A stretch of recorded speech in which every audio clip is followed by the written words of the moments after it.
السلام علیکم ورحمۃ اللہ وبرکاتہ۔ رب اشرح لی صدری ویسر لی امری واحلل عقدۃ من لسانی یفقہوا قولی۔ ربنا زدنا علما اللہم فقہنا فی الدین۔ اللہم ارنا الحق حقا وارزقنا اتباعہ وارنا الباطل باطلا وارزقنا اجتنابہ۔ آیت نمبر 173 سورہ آل عمران تک ہم کر چکے، ریکیپ کر لیتے ہیں۔ اعوذ باللہ من الشیطان الرجیم، بسم اللہ الرحمن الرحیم۔ وَلَا تَحْسَبَنَّ الَّذِينَ قُتِلُوا فِي سَبِيلِ اللَّهِ أَمْوَاتًا بَلْ أَحْيَاءٌ عِنْدَ رَبِّهِمْ يُرْزَقُونَ فَرِحِينَ بِمَا آتَاهُمُ اللَّهُ مِنْ فَضْلِهِ وَيَسْتَبْشِرُونَ بِالَّذِينَ لَمْ يَلْحَقُوا بِهِمْ مِنْ خَلْفِهِمْ أَلَّا خَوْفٌ عَلَيْهِمْ وَلَا هُمْ يَحْزَنُونَ۔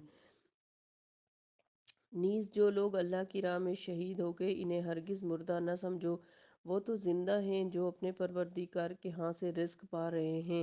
جو کچھ اللہ کا ان پر فضل ہو رہا ہے اس سے وہ بہت خوش ہیں، اور ان لوگوں سے بھی خوش ہوتے ہیں جو ان کے پیچھے ہیں اور ابھی تک شہید ہو کر ان سے ملے نہیں۔ انہیں نہ کچھ خوف ہوگا اور نہ ہی وہ غمزدہ ہوں گے۔ اللہ کا ان پر جو فضل اور انعام ہو رہا ہے اس سے وہ خوش ہوتے ہیں، اور اللہ یقیناً مومنوں کا اجر ضائع نہیں کرتا۔ جنہوں نے صدمہ پہنچنے کے بعد بھی اللہ اور اس کے رسول کے حکم پر لبیک کہا، ان میں جو لوگ نیک کردار اور پرہیزگار ہیں ان کے لیے بہت بڑا اجر ہے۔ یہ وہ لوگ ہیں جب لوگوں نے ان سے کہا کہ لوگوں نے تمہارے مقابلے کو ایک بڑا لشکر جمع کر رکھا ہے، لہٰذا ان سے بچ جاؤ، تو ان کا ایمان اور بھی زیادہ ہو گیا، اور کہنے لگے کہ ہمیں تو اللہ ہی کافی ہے، وہ بہت اچھا کارساز ہے۔ وَقَالُوا حَسْبُنَا اللَّهُ وَنِعْمَ الْوَكِيلُ۔ آج کی آیت نمبر 174۔ فَانْقَلَبُوا بِنِعْمَةٍ مِّنَ اللَّهِ وَفَضْلٍ لَّمْ يَمْسَسْهُمْ سُوءٌ وَاتَّبَعُوا رِضْوَانَ اللَّهِ وَاللَّهُ ذُو فَضْلٍ عَظِيمٍ۔ یہ لوگ اللہ کا فضل اور اس کی نعمت حاصل کر کے واپس آئے، یعنی صحابہ کرام۔ انہیں کوئی تکلیف بھی نہ پہنچی، وہ اللہ کی رضا کے پیچھے لگ رہے، اور اللہ بہت بڑے فضل والا ہے۔ جیسا کہ ہم نے کل غزوہ سویق کے بارے میں پڑھا تھا کہ جیسے ہی جو ہے وہ ابو سفیان اپنے لوگوں کو لے کر غزوہ سے یعنی جنگ سے بھاگا تھا، تو اسے دور جا کر یہ خیال آیا کہ وہ اگر چاہتا تو آج ان کا کام تمام کر کے آ سکتا تھا غزوہ احد میں۔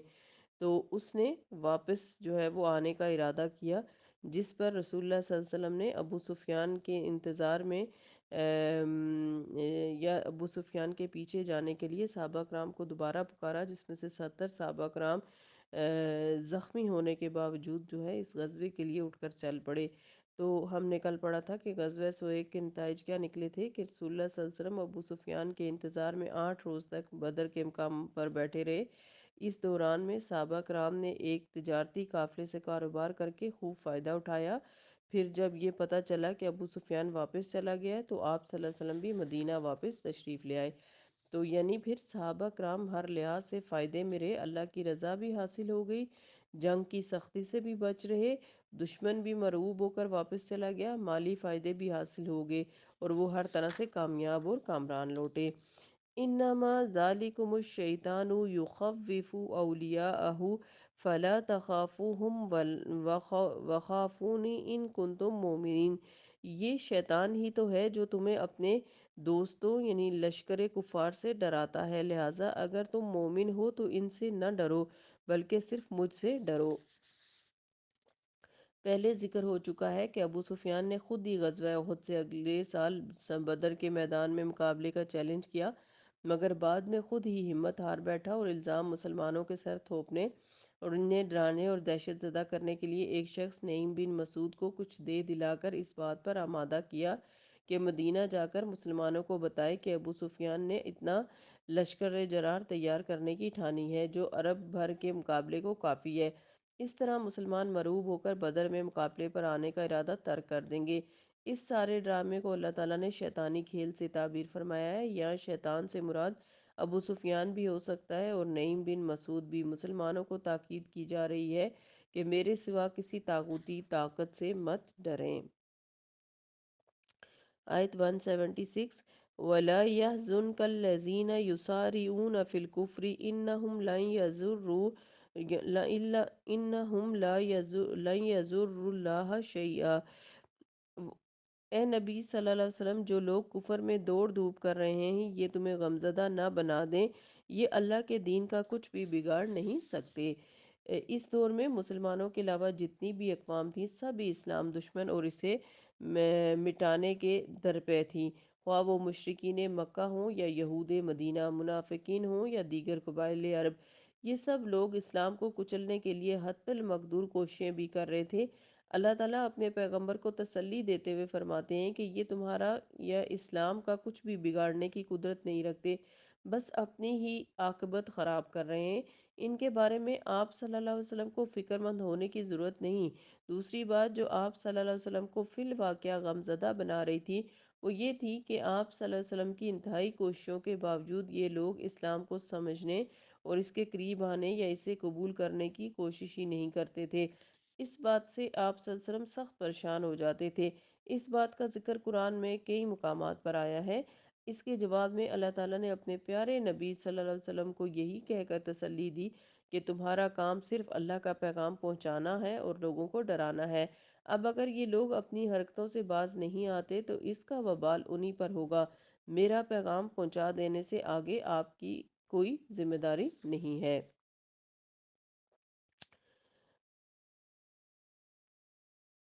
آیت نمبر 176۔ ولا یرید اللہ اور اللہ سوری آیت نمبر 175 176 ہی چل رہی ہے۔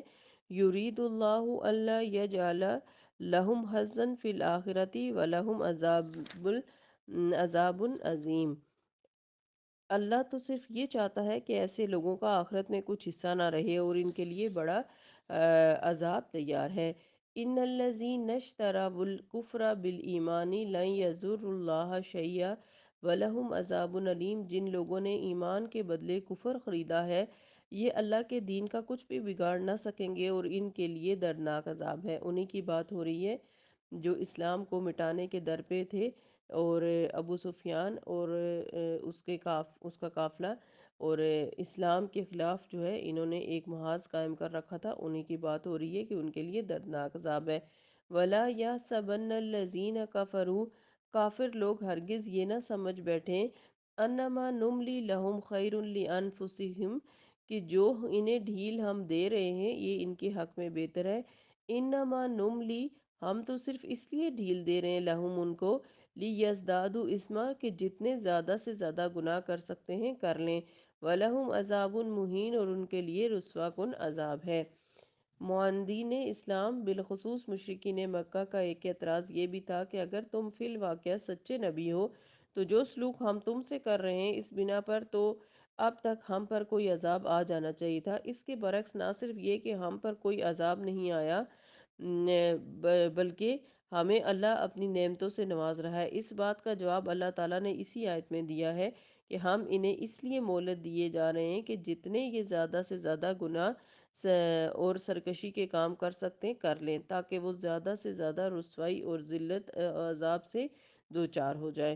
تو اب آپ دیکھیں کہ یہاں پر ہمیں مسلسل کئی دنوں سے ہم غزوہ احد اور غزوہ بدر کے بارے میں پڑھتے آ رہے ہیں، جس سے ہمیں یہ پتہ چلتا ہے کہ مسلمان جو ہیں وہ کس طرح تھوڑے ہونے کے باوجود نبی صلی اللہ علیہ وسلم کی سرکردگی میں ایمانی طاقت کے ساتھ اسلام کو بچانے کے لیے لڑتے ہیں اور اپنا اسلام کا دفاع کرتے ہیں، اور کفار جو ہیں وہ کس طرح سے مسلسل دین اسلام کو مٹانے کی کوشش کر رہے ہیں، مسلمانوں کو ختم کرنے کی کوشش کر رہے ہیں، کیونکہ ان کا یہ خیال تھا کہ وہ ابھی اسلام شروع میں جو ہے وہ آیا ہے، تو اگر ابھی سے ہم کوشش کر کے ان مسلمانوں کو ختم کر دیں گے تو اسلام کا نام و نشان نعوذ باللہ مٹ جائے گا۔ لیکن ظاہر ہے اللہ تعالیٰ کے فیصلوں کو کون تبدیل کر سکتا ہے؟ اللہ تعالیٰ نے اپنے پیغمبر کو اور اس دین اسلام کو غالب کرنا تھا، سو اللہ تعالیٰ نے کیا۔ تو اس طرح جن لوگوں نے بھی اسلام کی مخالفت کی ہر دور میں وہ اپنے سے منہ لے کے رہ گئے اور وہ کوئی کامیابی حاصل نہیں کر سکے۔ تو آج کی آیات میں ہم نے یہ پڑھا کہ اللہ تعالیٰ نے ایسے لوگوں کے لیے عذاب علیم تیار کر رکھا ہے جو مسلسل دین اسلام کے خلاف جو ہے وہ برسر پیکار ہیں۔ اللہ تعالیٰ ہم سب کو قرآن پاک سے بہترین طریقے سے سمجھنے کی توفیق عطا فرمائے اور اس پر بہترین طریقے سے عمل کی توفیق دے، آمین۔ سبحانک اللہم و بحمدک، نشہد ان لا الہ الا انت، نستغفرک و نتوب الیک۔ السلام علیکم ورحمۃ اللہ وبرکاتہ۔